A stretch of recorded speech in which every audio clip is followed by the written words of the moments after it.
So today on the NEP podcast, we are joined with an exchange student who has also taken place in global trade and the COIL aspect of that module. Would you like to introduce yourself? Yeah, hi everyone. Thank you for having me here. My name is Giulia Fabiano. I'm in my third year of my Bachelor in Economics and Business at Lewis University in Rome. So we just want to talk to you a little bit about your experience here, how you came to UEA.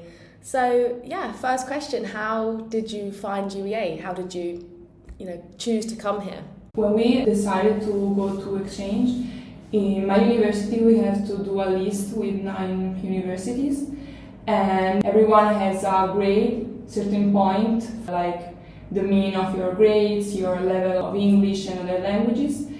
And by this grade, you will be accepted by one of the universities you selected, or even none of them. And yeah, I've been selected by UEA, so I was really happy about it. Also because one of the first things is that I want to improve my English. And obviously, UK is the best country where I can improve it. Perfect. So how has your experience been within the School of Economics as a visiting student, and how does it differ to your programme of Economics and Business back in Rome? Well, I think it's really different. Even if my bachelor in Italy follow an American style, in Italy the university has a more theoretical approach. So we basically just have to follow the lesson, to study, and then to have a final exam. Here, as you know, it's completely different. Like we have workshops, seminars, and also the lectures. You have to communicate with your teammates, to discuss with them, with the professor, to ask questions, to respond. So it's really different from it. Another difference is the class. They are really smaller here, but that's because in Italy we have the same classmates from the beginning to the end of the... Oh, really? Yeah. Okay, yeah. Instead here, as you know, each semester students can decide which modules to take, and for this reason the classes are smaller. But that's obviously a good point because it helps with the communication, with the discussion and so on. And another difference in my point of view is also the international atmosphere, because even if in Italy my bachelor is taught in English, most of my friends and my classmates are Italian. Instead here I'm surrounded by British and international people, so English became part of my everyday life, both inside and outside lectures. Has your English really improved then? Have you felt like a significant difference? At the beginning I would have responded no, because I can't feel the difference. But instead, now that it's ending, I really feel my improvement in the language. Also, my friends, when they came here, they were really surprised by my English. Yeah. So that's one thing that made me realize. Yeah. And are you living on campus? Yeah, I'm living here. Do you have other international students, or is it mostly English students in your house? I think both. In my flat, we are half international and half UK students. There were a lot of people from Netherlands. Wow, yeah. Okay. Interesting. I think because it's really close to UK. But yeah, in every flat I went, there were half people in exchange and half people from here. Yeah, that's so cool. So even when you go back home, you're still challenged with speaking English and communicating in that way? Yeah, obviously one thing that will help me is the people I met here, because obviously we will continue to chat by each other. And another thing that will help me is my bachelor that is in English, so I will try to continue to... Yeah, no, I didn't realise that you still educate in English.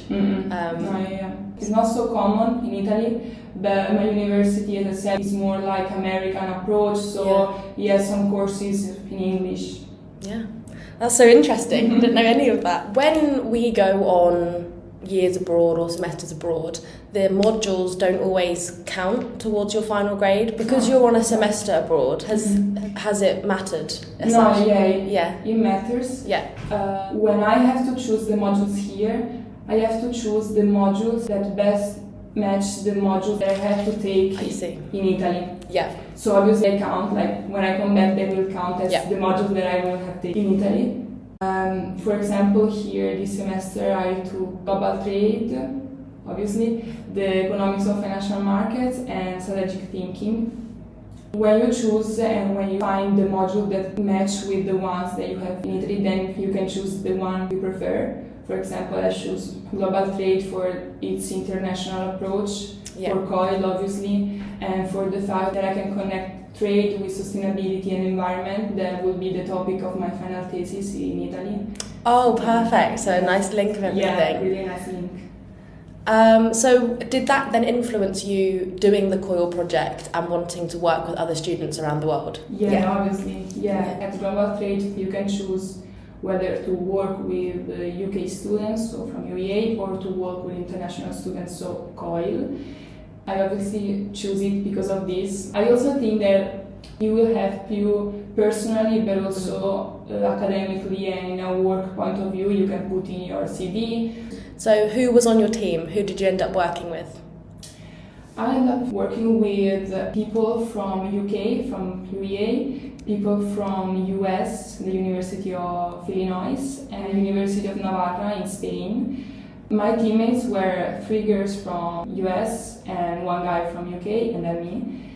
And it was quite difficult because, for example, time zones. Imagine working with people that when you are awake, they are sleeping. When you are sleeping, you are awake. I'm talking about the US people. So it was difficult.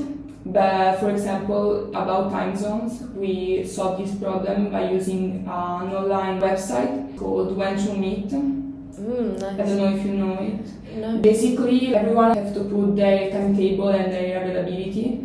And the website tells you when everyone is free. So you can set the call meeting there, because we have to do call meetings, like 7, so it's really important. And I suggest to set a time every week. For example, I was like Sunday evening, I think. So, what were the challenges that you faced? Obviously, you briefly touched on time zone. What were the kind of challenges that you faced other than that within the group? Okay, so the first one I already mentioned was time zone. The second one, as a team leader, was to managing a fully online and international group, to show your authority and to keep the group motivated and aligned. And I tried to solve this problem by giving clear tasks and to give clear deadlines and to assign role from the beginning. Another thing is that each member is different, obviously, so each one has different expectation and different way of working, but I think that at the end the most important thing is to have a cohesive final project, a final work, so everyone can look at it and not think that there is different part from everyone, that you just put them together, but to be like something all together. One thing is that I think is useful to explain is the process that led us to the creation of the presentation. We start immediately. I start by proposing 3 ideal topics that we can use for our project. And so during the first call, we decide which one we prefer and we assign the roles. So for example, one of my teammates told me that he likes to deal with data and to create graphs with Excel or data, so I assigned her the role of creating graphs. And same for this girl that told me that she is really creative, so I assigned her the role to do PowerPoints and so on. Then I create the skeleton of the presentation, so the initial structure.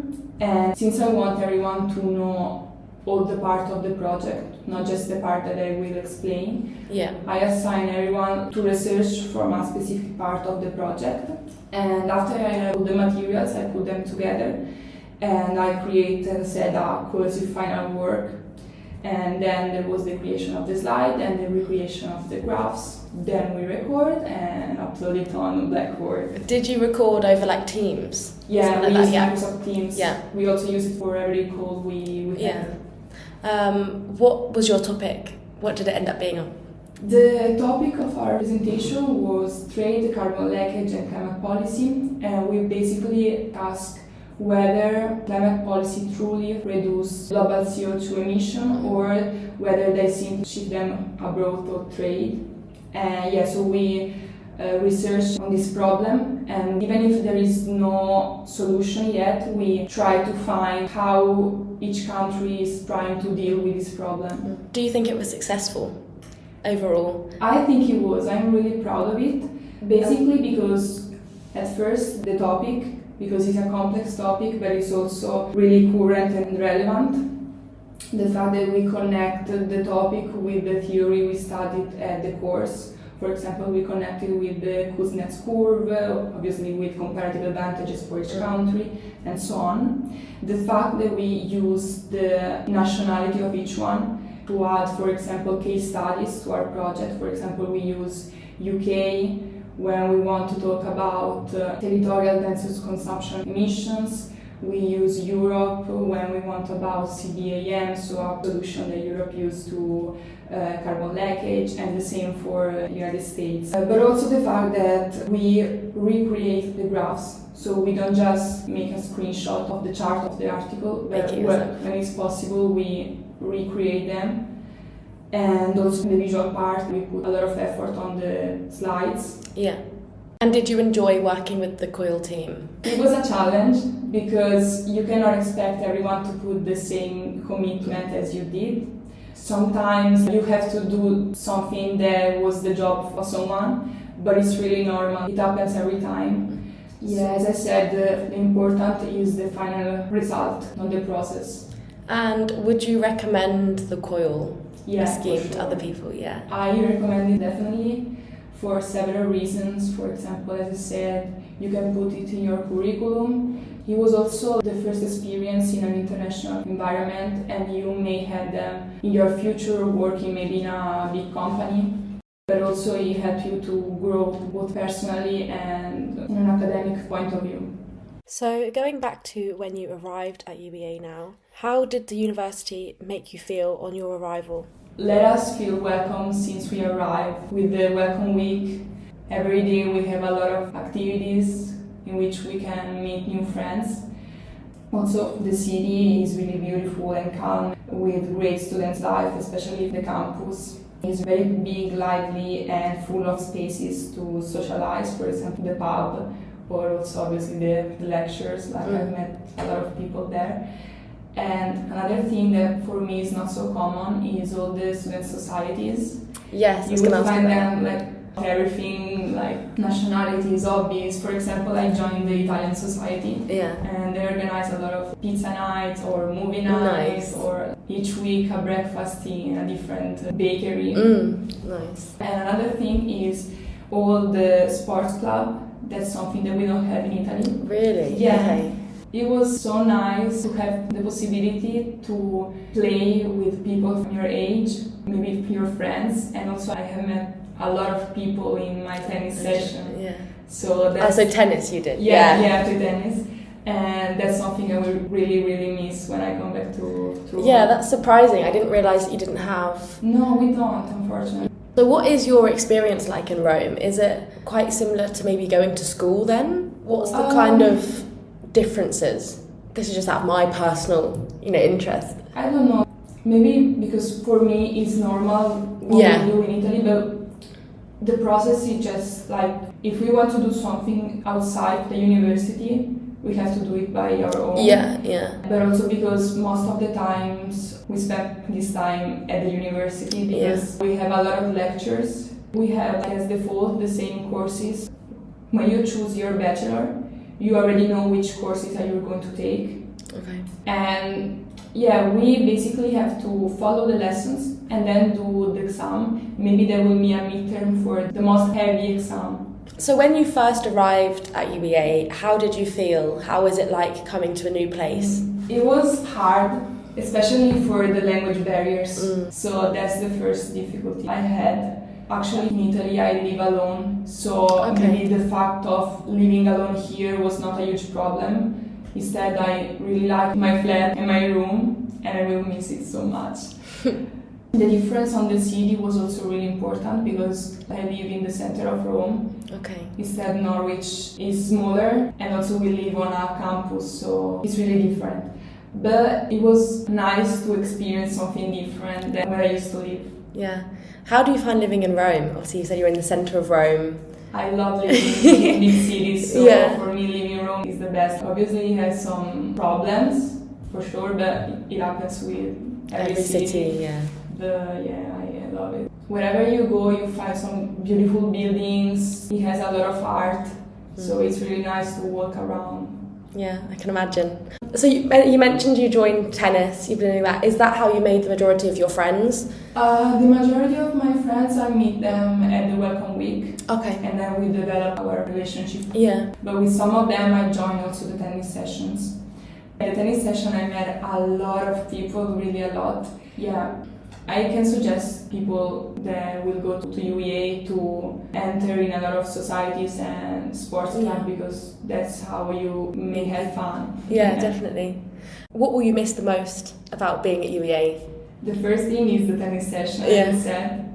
And I will miss living with people from your age because all of my flatmates are people my age basically. Instead, in Italy, I live with people older than me. The fact of having a big kitchen where everyone can stay there, like play card games and have fun. I will miss the university, the students' life. I will miss to have a grocery shop near my flat and my home because in Italy I don't. You mentioned that your friends came over. Yeah. Did you? Yeah. What was that experience like? Obviously, have you been back at all to Rome? No, I don't want to. I want to stay there for most I can. Yeah. So your friends came over instead. Yeah. Two of my best friends came here, and we went to London. Oh wow. I went to London a lot of times because, as I said, I love big cities. Yeah. So I love London, and also I love Norwich because it's near to London. Yeah. Also, my boyfriend comes, and we went to London. And then with my friends that I met here, we went, for example, to Cambridge, we went to Edinburgh. Wow, you went all the way up to Scotland? Yeah. Oh my goodness. It was so nice. Yeah. Last week, actually. Yeah, it was really, really nice. Yeah.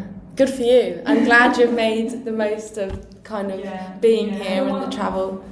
You know, we had the reading week. Yeah. Some of my friends, my flatmate, for example, return home. Yeah. But I don't want to because I want to spend the most I can here. Yeah, get the most of the experience. Yeah, exactly. So you didn't suffer too much with homesickness or anything? No. I never had these kind of problems of being alone. No, actually I enjoy being alone and to learn how to deal with things on my own. Yeah. You know. No, fantastic. What would you recommend for students coming to the UEA and doing the COIL project? Kind of what advice would you give to others? I recommend to enjoy every experience that you can make.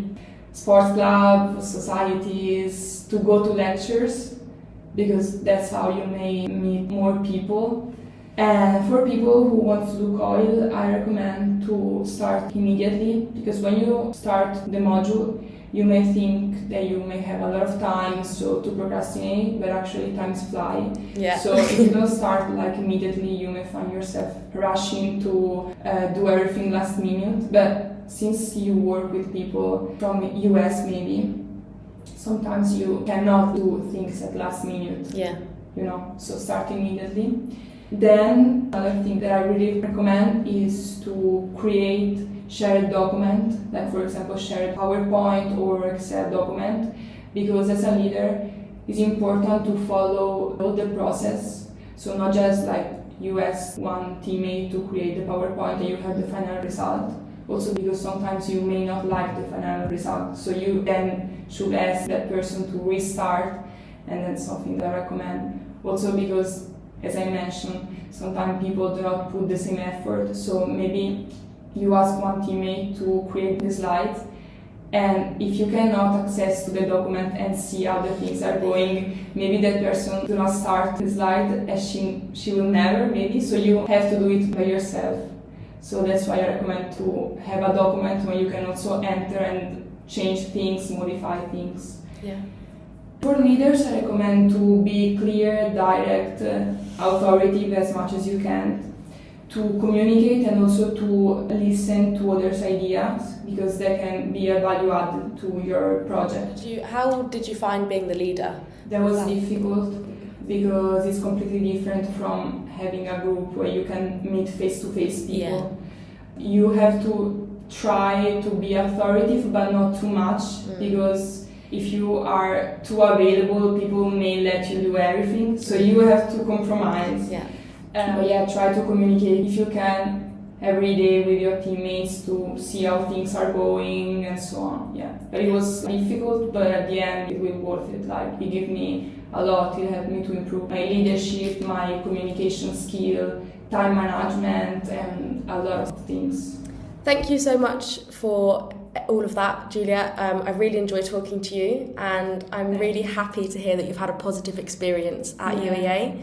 You said you're going home next week. Yeah, unfortunately, yeah. So have safe travels home and definitely come back to visit UEA. Yeah, thank you very much.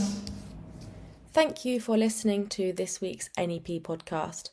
This semester we have more podcasts around inclusive eco, some chats with lecturers, and exciting events such as the NEP volume being released, as well as the essay competition. Thank you for listening.